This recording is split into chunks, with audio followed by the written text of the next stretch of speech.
Natural ব্লগের আরেকটি নতুন ভিডিওতে সবাইকে স্বাগত। আর আজকে সত্যি সকাল থেকে ব্লগ করার মতো আমার সময় পাইনি। এখন বাজে প্রায় 9টা, ওই 10 বাকি রয়েছে। তো একটু তাড়াহুড়োতে ছিলাম সকাল থেকে, মানে বাড়ির কাজকর্ম সেরে এত তাড়াহুড়োতে রেডি হয়েছি। তো এখন আমি যাচ্ছি কিন্তু একটা জায়গাতে। তো আজকে শুধু আমি না, আমার পুরো ফ্যামিলি যাচ্ছে, পুরো পরিবার মিলে যাচ্ছি। তো আজকে যাচ্ছে হচ্ছে বড় কাচারি। তো যাই ছেলের পুজো দিতে। তো আপনারা পুরো ব্লগটা দেখতে থাকুন, আশা করছি খুবই ভালো লাগবে। তো বড় কাচারিতে আপনারা কে কে গিয়েছেন না গিয়েছেন আমি হয়তো জানি না। তো আজকে যেহেতু আমি যাচ্ছি, তো সব কিছু ঘুরে আপনাদেরকে দেখাবো, আপনারাও দেখে নেবেন। আর পুজো তো দেবই আমরা। আর আমি আজকে কীরকম সেরেছি দেখুন। তো যাচ্ছি, আপনারা কিন্তু ব্লগটা দেখতে থাকুন। তো এখনই বেরিয়ে যাব, কারণ আমাদের এখান থেকে বড় কাছারি মানে অনেকটা দূর। তো অনেক সময় লেগে যাবে, তার জন্য একটা গাড়িও করা হয়েছে। তো এখন বেরিয়ে চলে যাবো। আমার কৃষি মাটা সবাই চলে গেছে। ব্যাগটা নিয়েছি। এই হলো আমাদের গাড়ি, আর সবাই মোটামুটি গাড়িতে উঠে পড়েছে, শুধু আমাদের আসার অপেক্ষাতে রয়েছে। আমরা এলেই গাড়িটা ছেড়ে দেবে। আর আমাদের বাবু আর মা কিন্তু বসেই গেছে, কারণ দাঁড়িয়ে যেতে কিন্তু অনেকটা রিস্ক রয়েছে এই গাড়িতে, সেই জন্য। আর আমরা ফাইনালি পৌঁছে গেছি বড় কাচারিতে। তো এই জায়গাটা বেছে নেওয়া হয়েছে। তো এখানেই আমরা আজকে মানে থাকবো, এখানেই জিনিসপত্র রাখা হয়েছে, আমাদের সব কিছু থাকবে এখানে। আর এই হলো আমাদের সেই পুচকে, যার জন্য এত সুন্দর একটা জায়গাতে আসা, আজকের পুজো দেওয়া। এর নাম হলো সৌম্যদীপ। আর গোপাল নেওয়া হয়েছে। এই ঠাকুরটা দেখুন কি সুন্দর লাগছে। তো এখন ঠাকুরটাকে সাজানো হবে, আর এই দোকান থেকেই কিন্তু পুজোর সমস্ত জিনিসপত্র নেওয়া হবে। আমাদের বাবুর জন্য, জয়ের জন্য কিন্তু পুজো দেব। আর এখন ওর জুতোটা খুলিয়ে দিচ্ছি, কারণ জুতো খুলেই আমরা যাব পুজো দিতে। তো ওর জুতো খুলে দেব, আমরা সবাই খুলে নেব। তো সব কিছু গুছিয়ে নিচ্ছি। নেওয়ার পর আমরা তো যেখানে স্নান করাই ওখানে যাব পুকুরে, আর ঘাটে যাব প্রথমে, তারপর ওখান থেকে পুজো দিতে। আর এখন তো আমাদের সৌম্যদীপের ন্যাড়া করাতে হবে। আর ওর মাথায় চুল কিন্তু খুবই কম, তাও ওর ন্যাড়া করানোর সময় এত কান্নাকাটি করছিল যে মানে সবাই হিমশিম খেয়ে যাচ্ছিল ওর কান্না থামাতে গিয়ে। তো ওর নাড়া করানো হয়ে গেলেই কিন্তু আমরা চলে যাব ঘাটের দিকে। আর এই জায়গাটাতে মানে এখন দেখছেন 12টা বাজে মোটামুটি। তো মোটামুটি এই জায়গাটা এখন ফাঁকা রয়েছে, খুব একটা ভিড় বলে মনে হচ্ছে না। তবে একটু পরেই কিন্তু বোঝা যাবে যে কতটা পরিমাণে ভিড় হয় এখানে। তো আপনারা সব কিছু দেখতে থাকুন, আশা করছি খুবই ভালো লাগবে। যাদের যাদের এই বড় কাচারির আশেপাশে বাড়ি, তারা তো মানে সবাই এখানে এসেছেন, তারা কিন্তু আমাকে জানাবেন। আর যারা যারা আমার মতো এরকম দূর থেকে পুজো দিতে আসেন বা গিয়েছেন কখনো ওখানে, তো সেটাও কিন্তু কমেন্ট করে জানাবেন, তাহলেই আমি বুঝতে পারবো। আমাদের বাবু এসেই একটা আইসক্রিম খেয়ে নিয়েছে, কারণ হলো প্রচণ্ড গরম লেগে গেছে। তো ও খেতে পারেনি, লাস্টে ওইটুকু আমাকে দিয়ে দিয়েছে। তো এখন এখান থেকে সব কিছু পুজোর জিনিসপত্র, তারপর ঠাকুর সাজানো, সৌম্যদীপকে সাজানোর জিনিসপত্র সব নিয়ে নেওয়া হচ্ছে। আর সবাই একে একে মোটামুটি পুজো দিতে আসছে। আর এখানে এলে না ঢাকের যে আওয়াজগুলো হয়, এত ভালো লাগে, মনটা পুরো মানে কি বলবো, শান্তি হয়ে যায় আর কি। আর আমাদের বাবু তো এসে মানে দোকান যা বসেছি, দোকানের জিনিসপত্র দেখেই সে অবাক, কোনটা নেবে কোনটা না নেবে মানে দূর থেকেই দেখে বলে দিচ্ছে যে আমার ওটা লাগবে সেটা লাগবে। দেখা যাক ওকে আজকে মানে কি কিনে দেওয়া হয় আর ও কোনটা নেয় আর কি। তো মাঝে মাঝে বলছে আর লজ্জা পেয়ে যাচ্ছে, তবে ও কিন্তু ভীষণ খুশি হয়ে গেছে। আর এর আগে কিন্তু ওর 6 মাস বয়সে আমরা এসেছিলাম পুজো দিতে। তো তখন কিন্তু আমার ব্লগ চ্যানেলটা মানে ছিল না, সেজন্যই আপনারা হয়তো দেখতে পাননি। তো যাই হোক, ওর এখানেও আমরা ছোটোবেলায় পুজো দিতে এসেছিলাম একবার।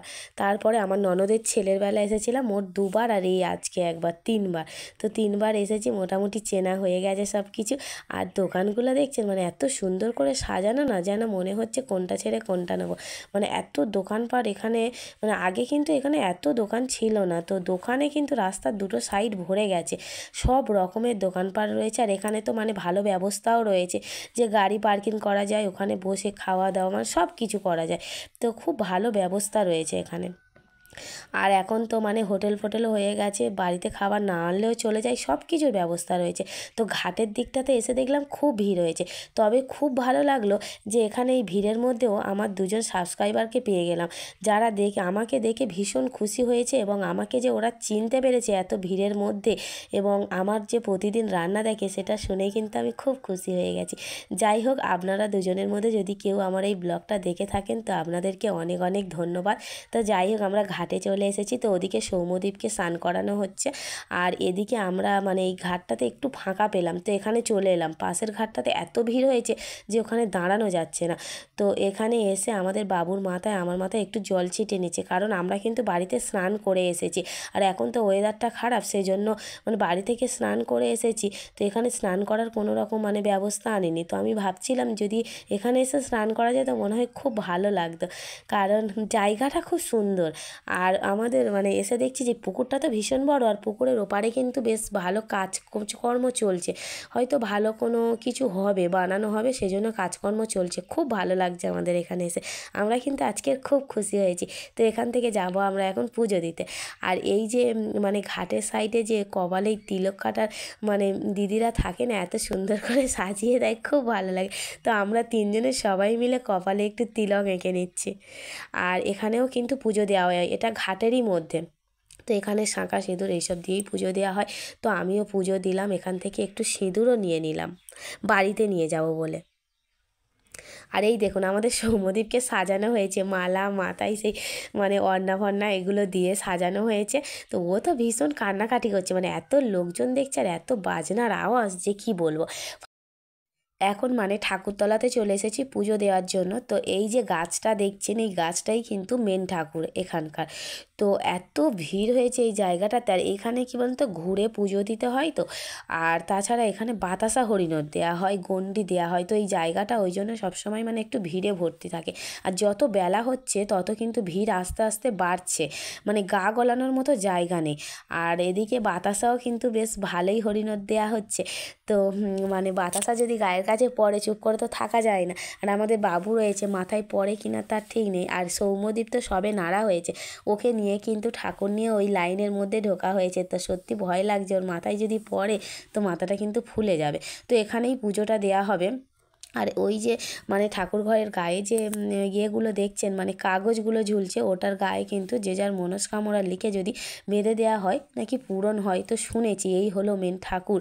তো দেখুন এখানেও কিন্তু ধূপ মোমবাতি জ্বালা হয়। তো আমরা লাইনে দাঁড়িয়ে পড়েছি ধূপ মোমবাতি জ্বালবো বলে।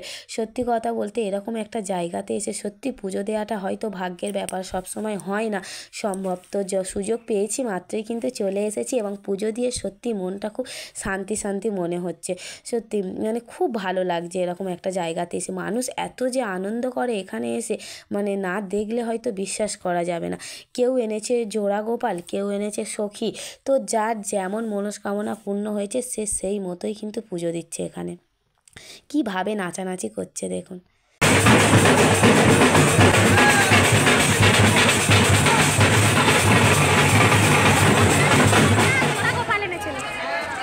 কি সুন্দর পুজো দেওয়া কমপ্লিট হয়ে গেছে, পুজোর কাজ সব সেরে আবার এখানে ফিরে এসেছি যেখানে আমাদের ব্যাগপত্র ছিল। তো এবার আমাদের খাওয়া দাওয়ার পর্ব চলছে, কারণ সকাল থেকে সবাই না খেয়ে আছে, এখন কিন্তু না খাওয়া দাওয়া করলে হবে না। আর সৌম্যদীপ ওর বাবার কোলে উঠে একটু ঘোরাঘুরি করছে, কারণ প্রচুর কান্নাকান্নি করেছে। আর ওর মাও সকাল থেকে না খেয়ে রয়েছে, তাই এখন সবাই মিলে খেয়ে নিচ্ছি। তো আমরা কিন্তু বাড়ি থেকেই খাবার দাবার এনেছিলাম, মুড়ি, ঘুগনি আর মিষ্টি। তো এখানে সব কিছু মানে সবাই মিলে একসাথে বসে গেছি পাশাপাশি, আর সবাই খাচ্ছি। আর কিসিপকেও কিন্তু খাইয়ে নিচ্ছি, কারণ খাওয়া দাওয়া করার পর একটু কেনাকাটিতে যেতে হবে, দোকানে ঘোরাঘুরি করে তারপরে আবার বাড়ি ফিরতে হবে। তো বিকাল হয়ে যাবে। আর এই দেখুন না, যখন আমরা কিনতে যাচ্ছিলাম মানে রাস্তার ভিড়টা শুধু দেখুন, মানে গাড়ি পুরো জ্যামে আটকে গেছে। আর মানুষজনের ভিড়টা দেখেছেন, মানে ভিড় কাকে বলে এবারেই বোঝা যাচ্ছে। মানে এতক্ষণ কিন্তু এতটাও ভিড় ছিল না এই রাস্তাটাতে, পুরো রাস্তা জ্যাম হয়ে গেছে। তো আমরা মানে যে গিয়ে কিনবো দোকান পর্যন্ত পৌঁছাতেই পারছি না। তো ফাইনালি আমরা একটু ঠেলাঠেলি করে এলাম। তো এসে দেখছি এই পুতুলটা কিসিবের পছন্দ হয়েছে, তো এটাই ওকে দেব, কারণ এটা কিন্তু কথা বলতে পারে। আর যেহেতু মানে এটা থাকবে আর কি মনে হলো, কারণ ওর কাছে তো কোনো জিনিস থাকে না। আর ও কিন্তু বায়না করছে বন্দুক, আর ও সরস্বতী পূজার দিনে যে বন্দুকটা কিনে দেওয়া হয়েছিল সেটা কিন্তু বাড়ি থেকে সঙ্গে করেই নিয়ে এসেছে। তো ওরা একটা বন্দুকও কিন্তু দিতেই হবে। তো বায়না করার জন্য এই দোকানটাতে আবার ওর একটা বন্দুকও কিনে দেওয়া হচ্ছে, কারণ এখানে এত খেলনার জিনিস রয়েছে বাচ্চাদের যে কোনটা ছেড়ে কোনটা নেবে মানে ও ঠিক করতে পারছে না। সত্যি কথা আমরা মানে আমাদেরও যেন পছন্দ হয়ে যাচ্ছে এটা নিয়ে ওটা নিয়ে। তো যাই হোক, ওকে একটা বন্দুকও কিনে দেওয়া হলো। তো এবার যাব আমরা বাড়িতে, কারণ অনেকটা বিকাল হয়ে গেছে, এখন প্রায় 3:30 4টে বাজে। তো এখানে সবাই ঘোরাঘুরি আর কেনাকাটি করতে করতে সব সময় চলে গেছে। তো এখন সবাই মিলে বসে পড়েছি একটু, কারণ সকাল থেকে তো মানে প্রচুর হাঁটাহাঁটি হচ্ছে, আর সেজন্য একটু বসে বসেই যাব। তো বাড়িতে চলেই এসেছি, আর আসার আগে এখনও কিন্তু মানে প্রায় সন্ধ্যা হব অবস্থা, সন্ধ্যা হয়নি। তো কৃষিপ তো জানেনি যে ও কিছু কিনে আনলে আগে এসে খানিকক্ষণ খেলবে, তারপর খুব মানে জামা কাপড় খুলবে সব কিছু। তো যাই হোক, এসে মানে সব কিছু খুলে খেলা শুরু হয়ে গেছে, ভাঙাভাঙিও শুরু হয়ে গেছে। তো এটা কিন্তু পরের দিনের ভিডিও, কারণ দুটো ভিডিও যদি আলাদা আলাদা করতাম দুটোই কিন্তু ছোট হয়ে যেত, সেজন্য ভাবলাম একসাথে দিলে কিন্তু ভালোই হবে। তো আজকে পরের দিনের ভিডিও এটা। তো পরের দিন আজ সৌম্যদীপের অন্নপ্রাশন, তো ওর মুখে ভাত দেওয়া হবে। তো ওর দাদু এটা, তো দাদু দেবে মুখে মহাপ্রসাদ, আর ওর মামার বাড়ি দাদু দেবে মুখে ভাত। তো সেই জন্য এখন বসানো হয়েছে। তো কি সুন্দর বসে আছে দেখুন, মানে ভাত খাবে, তো সেই জন্য একটু মানে চুপচাপ রয়েছে, আজকে প্রথম ভাত খাওয়া ওর। তো আপনারা দেখতে থাকুন, খুবই ভালো লাগবে। আর মানে বড় কাছারি পুজো দেওয়া তো আপনারা দেখলেন, তার সাথে সাথে কিন্তু আপনারা সৌম্যদীপকে অনেক অনেক করে আশীর্বাদ করবেন, যাতে ও অনেক বড় হতে পারে, মানুষের মতো মানুষ হতে পারে। আর ওর তো খাতা পেন আর টাকা দেওয়া হয়েছে, ও কিছুই নিতে চাইছে না, মানে এত ছোট তো কিছু বুঝতেই পারছে না। তো এবার পরপর সবাই আশীর্বাদ করবে। তো এই পর্যন্ত। তো আজকের পুরো ব্লগটা কিন্তু আপনাদের কেমন লাগলো সেটা অবশ্যই কমেন্ট করে জানাবেন। আর ভালো লাগলে লাইক কমেন্ট শেয়ার সাবস্ক্রাইব এবং ফলো করে আমার পাশে থাকবেন, আর আমার নিত্য নতুন ব্লগগুলো দেখতে থাকবেন। কারণ আপনারা যদি না বলেন না, তাহলে আমি মানে বুঝতে পারবো না যে আপনাদের কোন ব্লগগুলো বেশি ভালো লাগে। তো আপনারা নিজেরাই বলেন যে দিদিভাই আপনার লাইফস্টাইল ব্লগগুলোই আমরা বেশি বেশি করে দেখতে চাই। তো সেই জন্যই কিন্তু এই ভিডিওগুলো বানানো। তো আপনারাই বলবেন কেমন লাগলো। তো এটা তো সৌম্যদীপের মা, সবাই চেনেন, আর এটা কাকিমার, ওটা হলো সুমনা, সৌম্যদীপের পিসি। তো সবাইকে তো আমি চিনিয়ে দিলাম আমার পরিবারের। তো আপনাদের কেমন লাগছে সেটা কিন্তু জানাতে ভুলবেন না, আমি বারবার করে বলছি। আর আমাদের বাবু কিন্তু এখানে এখনও পর্যন্ত আসেনি, কারণ ও ঘুমাচ্ছে, ওর শরীরটা খুব একটা ভালো না, বাড়িতে গিয়ে নিয়ে আসবো। আর এই দেখুন বাবুকে ঘুম থেকে তুললাম, কারণ ওর শরীরটা আজকের একটু জ্বর জ্বর মতো, তাই মুখের অবস্থাটা দেখুন কীরকম লাগছে। একটা নতুন গেঞ্জি সেট পরিয়ে দিয়েছি, আর এটা কিন্তু নতুন বোতল, কারণ সৌম্যদীপের জন্য গিফট আনতে গিয়ে ওর জন্য কিন্তু এই বোতলটা নিয়ে এসেছি। এটা নিয়ে ও স্কুলে যাবে, ভালোই হবে। তো এখন ওটাকে দিতে কিন্তু ও খুশি হয়েছে, সব কিছু নতুন পেয়েছে। তো এখন ওদের বাড়িতে যাব, কারণ খাওয়া দাওয়া হবে, ওকেও খাইয়ে নেবো। সকাল থেকে হয়তো ও মানে তেমন খেতে চাইছে না। তো আজকের মতো ব্লগটা এখানেই শেষ।